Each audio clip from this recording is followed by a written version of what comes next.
The last unit in chemistry covers the particle model.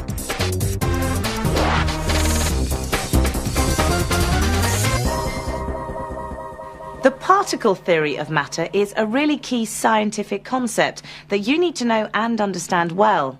We use it to explain the properties of solids, liquids and gases, and how matter changes from one state into another.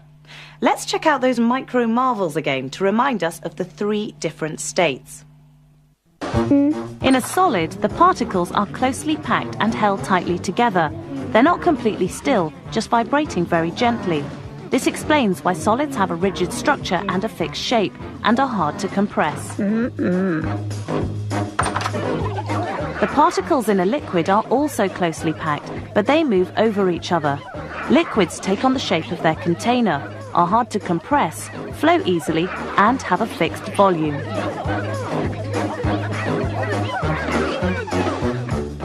In gases, the particles are not closely packed. They're spaced out and move around very quickly. This means gases also take the shape of their container, but they are easy to compress and flow readily. But unlike liquids, they have the volume of the container. We most commonly use the word particles to describe solids, liquids and gases, but test questions will also use the words molecules and atoms. Now, we've been using the word particles to describe both the behaviour of molecules and atoms. Though they're different, in the particle theory of matter, we can refer to them both as particles.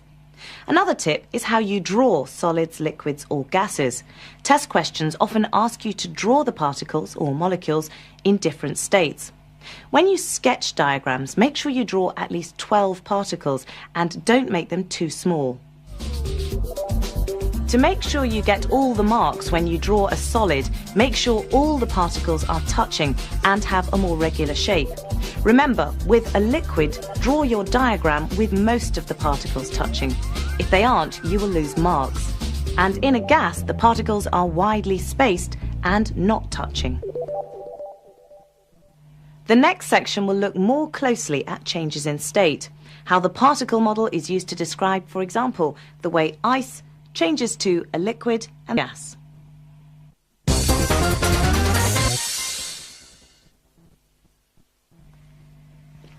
When water changes from a solid into a liquid or from a liquid into a gas, we say that a change of state has taken place.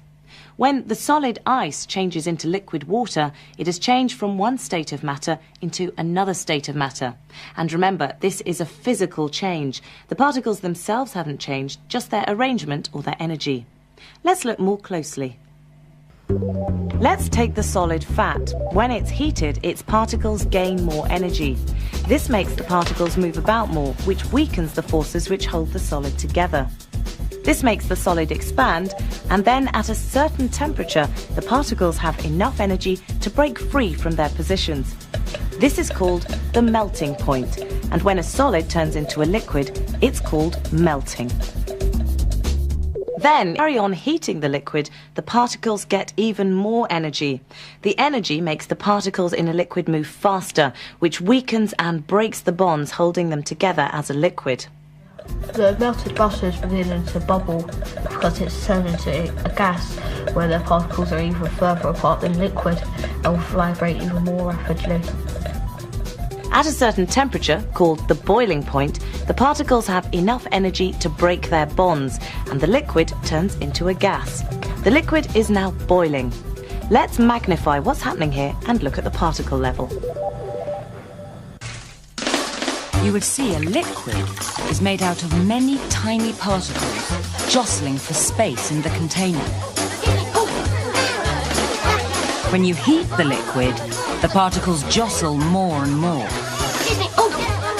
The particles get so excited and so energetic that more and more can escape the liquid. They become a gas.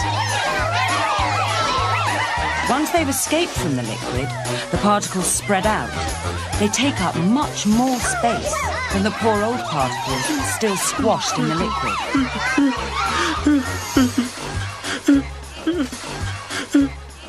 And the opposite happens if heat is taken away. Water vapour has hit this cold milk bottle. As the gas hits the cold glass, it cools down and energy is taken away from the particles. They slow down and get closer together until the gas turns into a liquid. We say the water vapour has condensed back into a liquid. And if more energy is taken away from the liquid, it freezes into a solid at a temperature called the freezing point. Remember, this doesn't just happen to water. Different substances will have different freezing, melting and boiling points.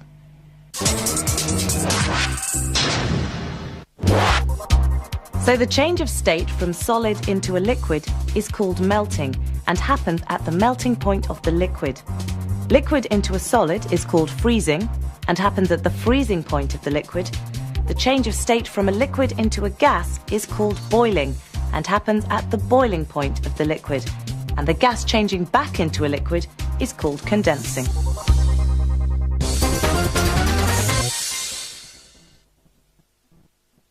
We can also use the particle theory of matter to explain this. This balloon keeps its shape because of a gas, air. Millions of gas particles move around very quickly and in all directions, constantly hitting the inside surface of the balloon. And it's this continual bombardment which creates the pressure that gives the balloon its shape. Now you can increase the pressure inside in two ways. We can either put more air in, which means more particles hitting the sides, increasing the pressure, or the other way is to heat the balloon. This increase in temperature gives the particles more energy and therefore they move faster, colliding with the sides of the balloon more often and with a greater force.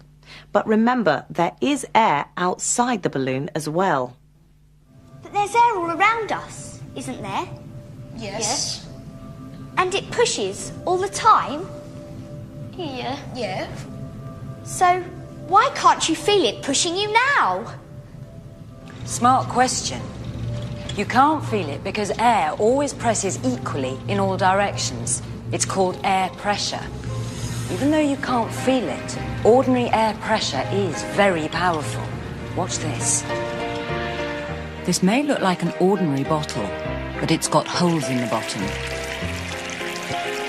But when the top is sealed, the air outside pushing up holds the water inside.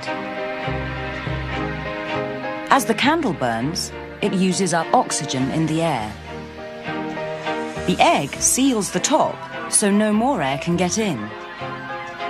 Soon, the candle uses up all the oxygen in the air.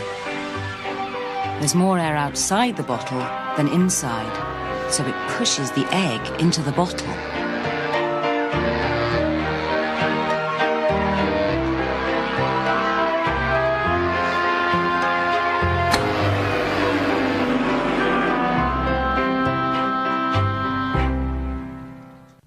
So the compressed air inside the balloon pushes the sides out and creates pressure on the surface, but the air pressure outside also pushes on the balloon.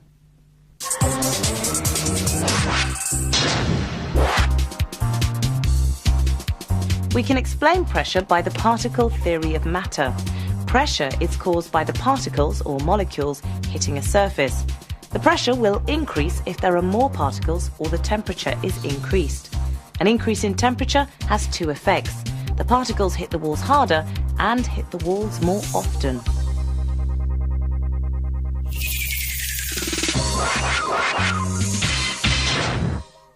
Here's a question from a higher tier paper about gas pressure.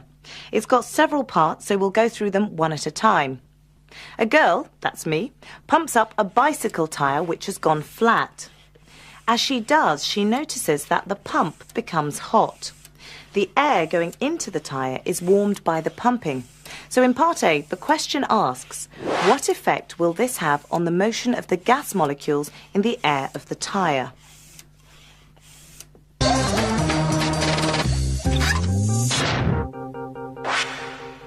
The clue in the question here is the word motion. The marker is looking for a description of how the gas molecules are moving. And the answer is that with an increase in temperature, the gas molecules will speed up. They will move faster. Now part B. When the air in the tyre becomes hotter, the pressure rises. Give one reason in terms of the motion of gas molecules in air why the pressure rises. Stop the tape and have a think.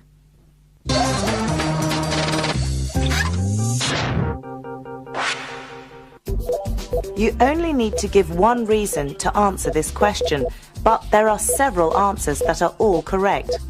The pressure will rise because the molecules will hit the tyre wall more frequently. Or you could have said they hit the tyre wall harder or faster. All these answers are correct. Now part C. Next, I force more air into the tyre, so the pressure in the tyre increases. Explain why a larger number of gas molecules increases the pressure in the tyre. So I'm now putting more air molecules into the tyre. Why will this increase the pressure?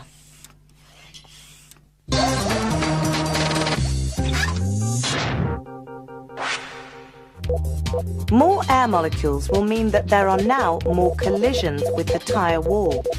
The key phrase in this answer is collisions with the tyre wall. A common mistake is to say there are more collisions generally, and this wouldn't get you a mark. These last few questions may have sounded similar, but if you read them carefully, they are looking for slightly different answers. If you weren't sure of the answers, why not rewind and go over the questions again? The particle theory of matter can be used to describe another phenomenon. I can smell this food and perfume because of a process called diffusion. The particles of perfume that I have sprayed on my arm and from the food can now be smelt throughout this studio. This is because they have spread out by the action of the moving air particles. The perfume particles move away from where there is a high density of them on my arm to where there is a low density. Now, this is a very slow process because the perfume particles will be hit by air particles moving in every direction.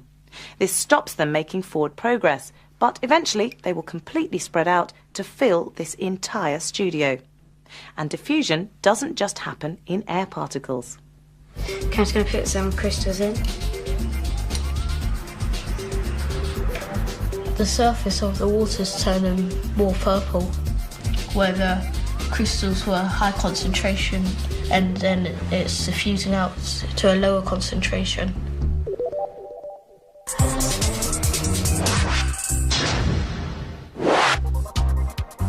So diffusion is the random movement of particles or molecules to fill all the available space. The particles move from a higher to a lower concentration. And diffusion mainly happens in gases and liquids. This completes all the units on chemistry in this programme. Make sure that you really understand the particle model and can use it to describe how solids, liquids and gases can behave. Rewind and play this section again if you need to go over it, and don't forget the book and the website. You will remember more if you revise in bite-sized chunks, so this would be a good place to break. How matter changes from one state into another. Let's check out those micro marvels again to remind us of the 3 different states. In a solid, the particles are closely packed and held tightly together. They're not completely still, just vibrating very gently. This explains why solids have a rigid structure and a fixed shape and are hard to compress. This means gases also take the shape of their container, but they are easy to compress and flow readily. But unlike liquids, they have the volume of the container. We most commonly use the word particles to describe solids, liquids and gases, but test questions will also use the words molecules and atoms. Now, we've been using the word particles to describe both the behaviour of... The particles in a liquid are also closely packed, but they move over each other. Liquids take on the shape of their container, are hard to compress, flow easily and have a fixed volume.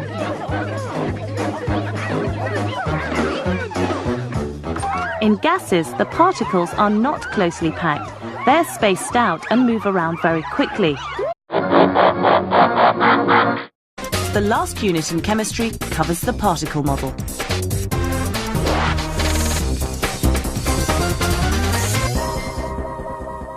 The particle theory of matter is a really key scientific concept that you need to know and understand well. We use it to explain the properties of solids, liquids and gases, and have molecules and atoms. Though they're different, in the particle theory of matter, we can refer to them both as particles. Another tip is how you draw solids, liquids or gases. Test questions often ask you to draw the particles or molecules in different states. When you sketch diagrams, make sure you draw at least 12 particles and don't make them too small.